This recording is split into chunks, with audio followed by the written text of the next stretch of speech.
संयोजन यौगिक का IUPAC name. IUPAC name come से कम 5 मार्क्स कैरी करता है इंटरमीडिएट बोर्ड एग्जाम में, यूपी बोर्ड। तो पहला काम धनायन लिखना, दूसरा काम लिगेंडों की संख्या लिखना, तीसरा काम लिगेंड का नाम लिखना, चौथा काम केंद्रीय धातु परमाणु का नाम लिखें, अगला काम ऑक्सीकरण संख्या लिखें, रोमन में लिखें और ब्रैकेट में लिखें, फिर ऋणायन लिखें अगर है। वो 3 तरह के लिगेंड होते हैं। नंबर 1 आपका होता है ऋणायनिक लिगेंड। क्या होता है? ऋणायनिक लिगेंड। ठीक है। उसके बाद नंबर 2 क्या होता है? उदासीन लिगेंड। क्या होता है? उदासीन लिगेंड। नंबर 3 पर आपके आते हैं धनायनिक लिगेंड। धनायनिक टोटल लिगेंड है आपके ऋणायनिक लिगेंड, जिनके लास्ट में आता है IDE यानी आइड। तो जैसे IDE आएगा आप उसको आइडो कर देंगे, आइड का आइडो। Hello friends, welcome to my YouTube channel Adarsh success point. तो दोस्तों, जैसा कि आपने थंबनेल में देखा होगा कि आज हम पढ़ने वाले हैं इंटरमीडिएट की केमिस्ट्री, और उसमें बहुत ही इम्पोर्टेंट और बहुत ही इंस्ट्रक्टिव टॉपिक है, वो है उस संयोजन यौगिक का IUPAC name. IUPAC name come से कम 5 मार्क्स कैरी करता है इंटरमीडिएट बोर्ड एग्जाम में, यूपी बोर्ड, और ये आपका बिहार बोर्ड और मध्य प्रदेश बोर्ड इनमें भी पूछा जाता है। लेकिन बेसिकली हम आपको बताने वाले हैं कि इंटरमीडिएट यूपी बोर्ड एग्जाम में आप कैसे ये 5 नंबर जो कि बहुत कीमती होते हैं वो पा सकते हैं। तो आइए शुरू करते हैं। IUPAC नेम एकदम बेसिक से लेके चलेंगे और एकदम एंड तक आपको बताएंगे। IUPAC नेम से पहले कुछ थोड़े बहुत शब्द होते हैं। कुछ IUPAC जैसे उपसह संयोजन यौगिक है, तो उपसह संयोजन यौगिक कई तत्वों से मिलकर बनता है ना, तो उनके बारे में हम थोड़ा से पढ़ेंगे कि कैसे हम IUPAC नेम करेंगे। तो उसके लिए सबसे पहले जैसे उपसह संयोजन यौगिक होते हैं तो उनमें IUPAC नामकरण की बात करें तो जिस प्रकार से आपने अगर इंग्लिश पढ़ी है तो उसमें टेंसेस होते हैं ना, तो टेंसेस में आपका जैसे कोई भी प्रेजेंट टेंस है, पास्ट टेंस है या फ्यूचर है, तो उसमें आपका स्ट्रक्चर होता है। सब्जेक्ट होगी, वर्ब होगा, मेन वर्ब होगी। ठीक, तो यहाँ पे आपका जैसे स्ट्रक्चर हम लिखें IUPAC का, तो इसका स्ट्रक्चर क्या होगा? स्ट्रक्चर ये है कि IUPAC नामकरण जब करते हैं तो सबसे पहले हम धनायन लिखेंगे। क्या लिखेंगे? धनायन। धन आयन। ऐसे तत्व जो धनायन देते हैं उन्हें हम क्या कहते हैं? धनायन। फॉर एग्जांपल पोटेशियम है ना, सोडियम है, ठीक, ये सब क्या देते हैं? धनायन। तो इन्हें हम क्या कहेंगे? धनायन। तो कोई भी संकुल यौगिक हो उसमें सबसे पहले नाम लिखा जाता है धनायन का। किसका लिखा जाता है? धनायन का। और उसके बाद ऋणायन का। किसका? ऋणायन का सबसे लास्ट में, और बीच में लिखेंगे उदासीन वाले का। कहेगा? उदासीन का। ठीक, तो सबसे पहले क्रम ये जान लो, सबसे पहले धनायन क्या रहेगा? धनायन, फिर उसके बाद उदासीन और फिर उसके बाद ऋणायन। ये क्रम होता है धनायन, उदासीन और ऋणायन। सबसे पहले धनायन को लिखेंगे, उसके बाद उदासीन को, उसके बाद ऋणायन को। तो ये चीज धनायन होते हैं। अब धनायन के बाद क्या लिखेंगे? उसके बाद हम लिखेंगे लिगेंडों की संख्या। क्या लिखेंगे? लिगेंडों की संख्या। लिगेंडों की संख्या। ठीक, अगर आपने चैप्टर पढ़ा है तो लिगेंड पढ़ा होगा, बहुत ही इंपॉर्टेंट टॉपिक है ना, और लिगेंडों का वर्गीकरण वो भी बहुत इंपॉर्टेंट है। उसके बाद लिगेंडों की संख्या के बाद हम लिखेंगे लिगेंड के नाम। क्या लिखेंगे?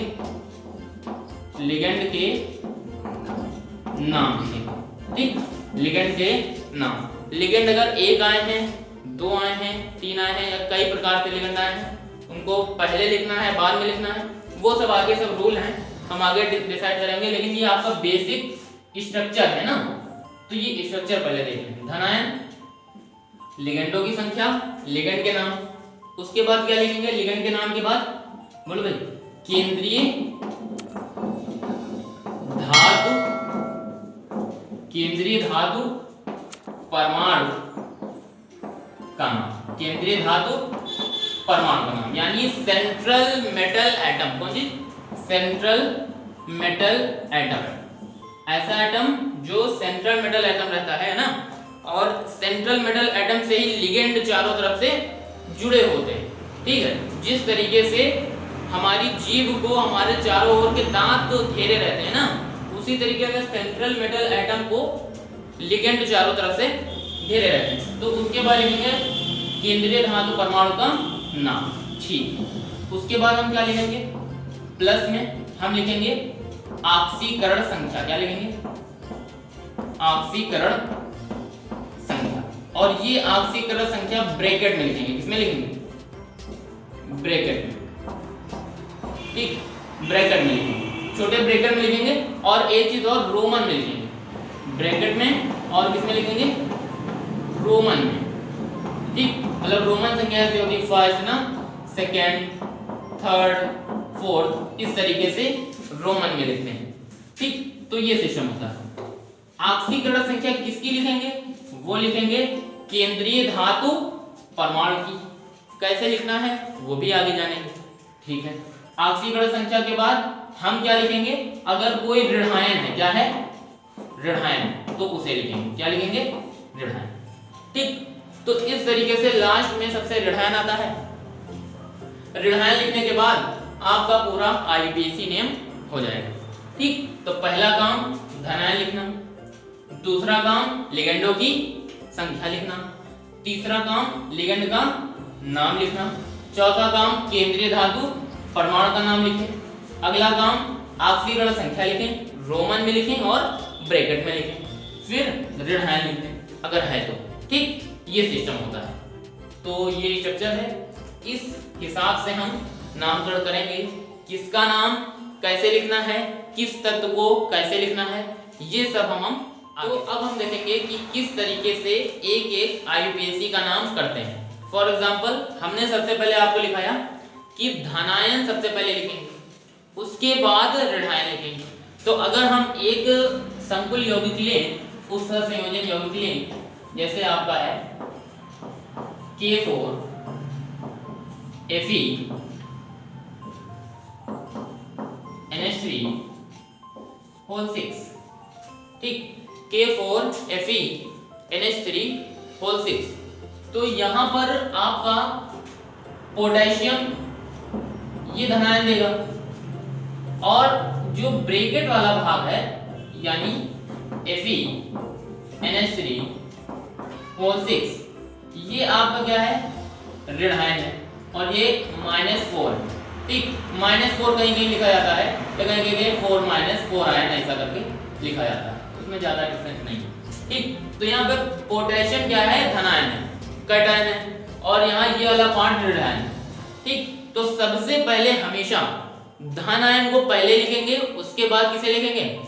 ऋणायन को लिखेंगे।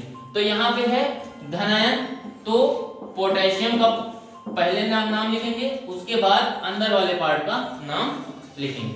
ठीक, इसी तरीके से अगर एक और हम लें, कोई संकुल यौगिक लें, जैसे कि ये है FeCN6Cl3, तो ये यौगिक है। तो इसमें आपका ये वाला पार्ट FeCN होल 6 -3 या इस तरीके से 3 आयन, और ये क्लोरीन, ये है निगेटिव, ये है जाएगा पॉजिटिव, है ना? ये वाला होता है पॉजिटिव, और ये क्लोरीन क्या है? निगेटिव। तो इसमें पहले नाम लिखेंगे इस ब्रैकेट वाले पार्ट का, क्योंकि ये आपका धनायन है और क्लोरीन आपका ऋणायन। ठीक, तो ये सिस्टम होता है। पहले हमेशा हम लिखते हैं धनायन को, उसके बाद लिखते हैं ऋणायन को। ठीक, अब जैसे यहाँ पर है तो पोटेशियम पहले लिखेंगे, क्या लिखेंगे? पोटेशियम। ठीक, फिर उसके बाद अंदर का नाम लिखेंगे, जैसे यहाँ पे होल 6 है तो ये लिगेंड है, तो लिगेंड के बारे में हम आगे बताएंगे, लेकिन हम लिख देते हैं जैसे यहाँ 6 है तो 6 के लिए आता है हेक्सा, तो पोटेशियम हेक्सा, NH3 है तो उसके लिए आएगा amine, potassium hexa amine, Fe है तो Fe का होता है आयरन।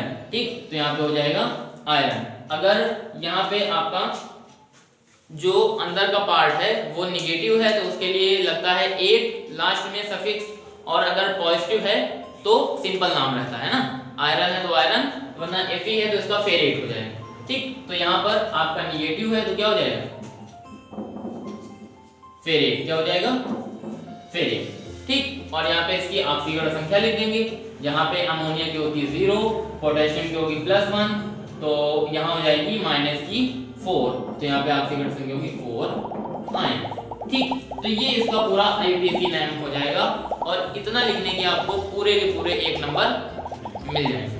ठीक है, तो अगर 5 IUPAC आ जाते हैं और आप इस तरीके से कम टाइम में एकदम करेक्ट लिख देते हैं तो 5 नंबर आपके कोई नहीं काट सकता है।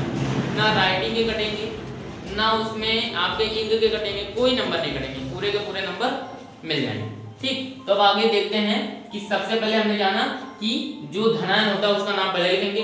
एक बात और जान लीजिए कि कोई भी संकुल यौगिक है तो उसमें धनायन हमेशा ब्रैकेट के पहले आएगा। क्या आएगा, ब्रैकेट के, बड़े वाले ब्रैकेट के पहले, सबसे आगे लिखा होगा, हमेशा पहचान।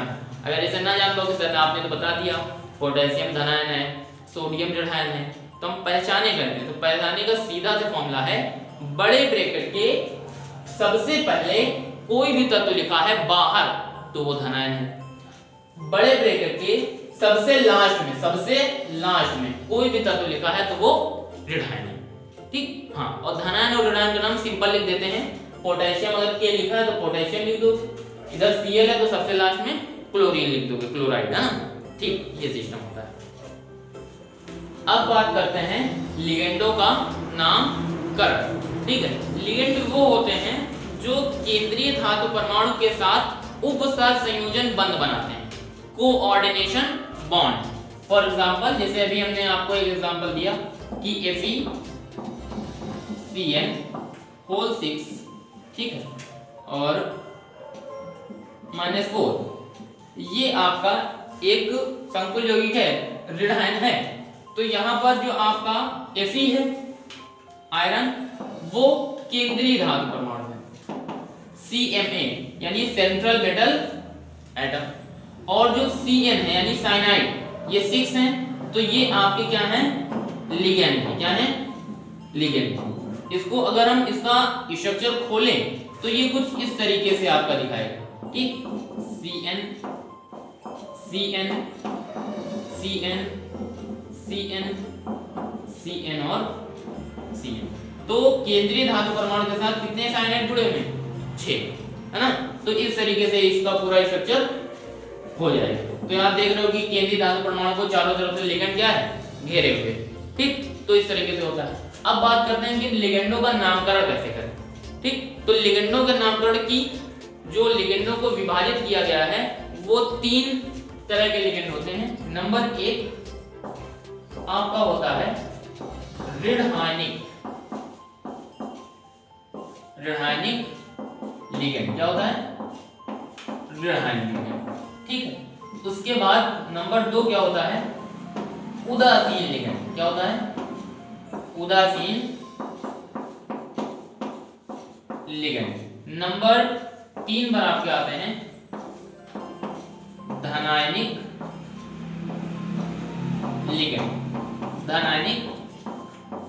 लिगेंड। ठीक, जिस तरीके से इंसानों में अलग अलग क्या होते हैं, नेचर होते हैं सबके, उसी तरीके से लिगेंड में भी सबके अलग अलग नेचर होते हैं। ऋणायनिक लिगेंड, उदासीन लिगेंड और धनायनिक लिगेंड। जो लिगेंड ऋणायन देते हैं उन्हें ऋणायनिक लिगेंड कहते हैं। जो लिगेंड आपके उदासीन होते हैं, कोई आयन नहीं देते हैं, वो उदासीन यानी न्यूट्रल लिगेंड कहलाते हैं। जो लिगेंड आपके धनायनिक देते हैं उन्हें आप धनायनिक लिगेंड कहते हैं। ठीक, ये सिस्टम होता है। पहले नंबर पर बात करते हैं ऋणायनिक लिगेंड का नामकरण। ऋणायनिक लिगेंड जितने भी होंगे उन्हें किस तरीके से हम लिखेंगे। ऋणायनिक लिगेंड का नामकरण। तो ऋणायनिक लिगेंड कई प्रकार के होते हैं, कई तरह के होते हैं। रूल नंबर 1 है आपका कि जिन लिगेंड के अंत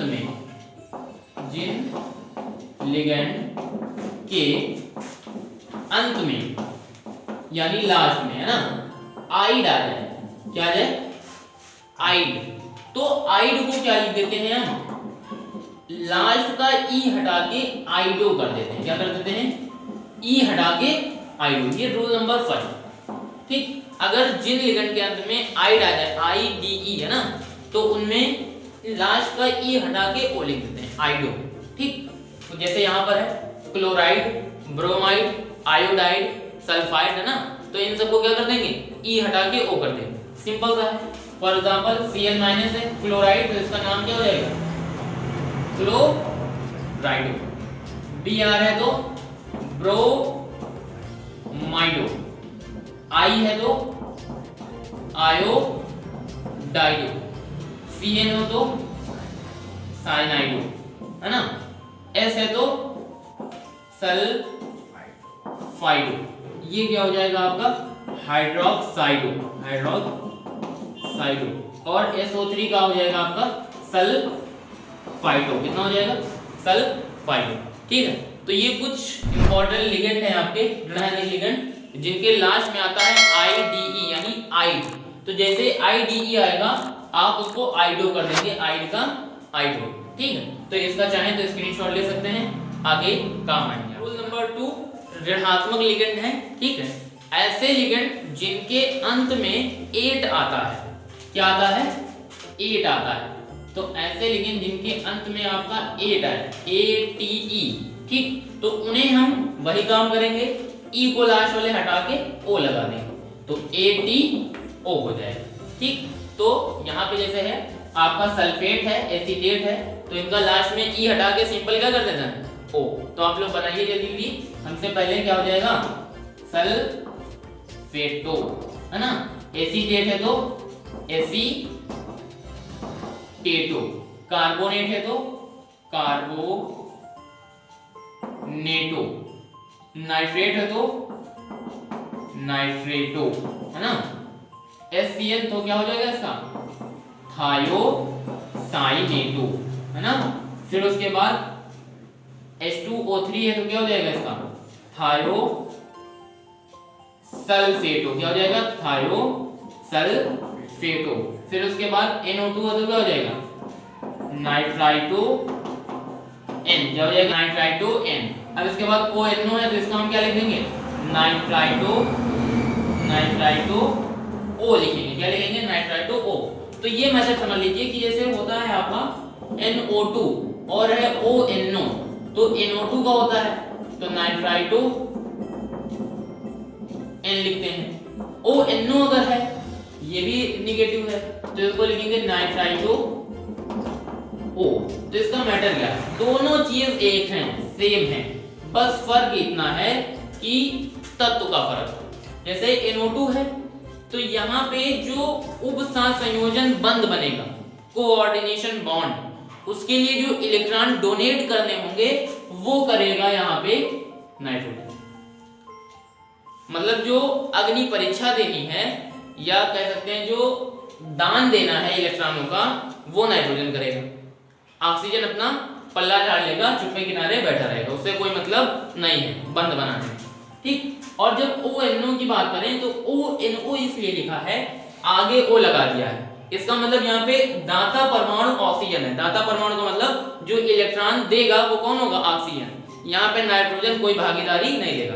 तो जहां पे आपको ONO मिला लिखे वहां पे नाइट्राइटो O लगा दे, जहां पे NO2 दिखे वहां पे नाइट्राइटो N, और बाकी इस तरीके से सिंपल हो जाएंगे। 8 जहां है वहां पे 8O कर देना है बस।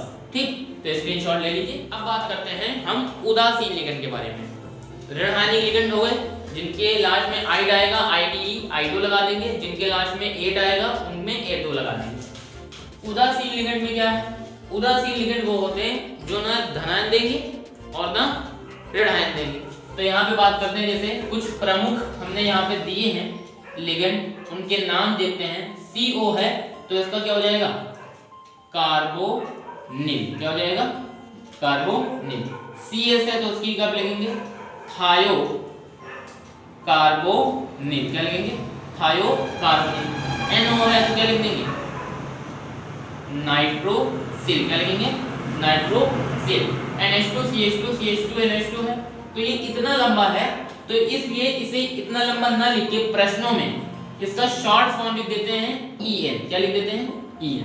तो जहां भी आपको EN मिले समझ जाइए आपको ये लिखा हुआ है, और उसकी जगह पे हम लिखेंगे एथाइलिन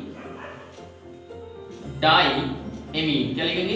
एथाइलिन डाइएमीन, EN की जगह पर। तो उसके बाद C5H5N है, तो ये आपका पिरीडीन है। क्या है? पिरीडीन। ठीक, उसके बाद पिरीडीन को भी कहीं कहीं आपका PY लिख देंगे, ये ना लिख के C5H5N नहीं लिखेंगे, आपका PY लिख देंगे, तो आपको पिरीडीन लिखना होगा।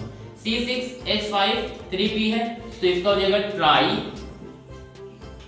Phosphine benzene. कितना है? Benzene, triphosphine benzene. ठीक, तो ये आपके नामकरण हो जाएंगे उदासीन लिगेंड। ठीक, चाहे तो स्क्रीनशॉट ले लीजिए। धन आयनिक लिगेंड की, ठीक, धन आयनिक संकरायन ये बहुत कम पाए जाते हैं। धन आयनिक लिगेंड जो होते हैं, तो इनके जो प्रमुख कुछ हैं उनका नाम लिखे देते हैं। जैसे एक लिगेंड है NO+, इसका नाम क्या हो जाएगा? नाइट्रो सोनियम। ठीक, NO2+ का क्या नाम हो जाएगा? नाइट्रोनियम। ठीक, NH2 NH3+ का नाम क्या हो जाएगा? हाइड्राजोनियम। क्या नाम हो जाएगा? हाइड्राजोनियम। मतलब सिंपल सी बात है, लास्ट में आ रहा है ईएम। ठीक है, तो धनायनिक संकर आयन जो होंगे, लिगेंड जो होंगे, उनके अंत में हम ईएम लगाते हैं। क्या लगाते हैं? ईएम लगाते हैं। ठीक, तो ये एक पॉइंट नोटेट कर लीजिए कि धनायनिक लिगेंड उनके अंत में हम क्या लगाएंगे? ईएम लगाएंगे। और ये कुछ प्रमुख धनायनिक हैं। मेन तो ऋण आयनिक आते हैं, ऋण आयनिक बहुत इंपॉर्टेंट है, वो तैयार कर लिए तो आधा IUPAC तैयार हो जाता है। तो दोस्तों, वीडियो ज्यादा लंबी ना हो जाए, इस वजह से हमने सिर्फ इस वीडियो में लिगेंडों के नामकरण के बारे में चर्चा की है, IUPAC का स्ट्रक्चर बताया है, और सबसे पहले किसे लिखते हैं? धनायन को लिखते हैं। पूरा हमने बेसिक समझाया है। अब आगे जो आपका आने वाली वीडियो है, यानी IUPAC का सेकंड पार्ट, IUPAC के सेकंड पार्ट में हम आपको पूरी तरीके से विधिवत IUPAC के बारे में बताएंगे। तब तक के लिए मिलते हैं, अलविदा। अगर वीडियो अच्छी लगी तो लाइक कीजिए, चैनल को सब्सक्राइब कीजिए और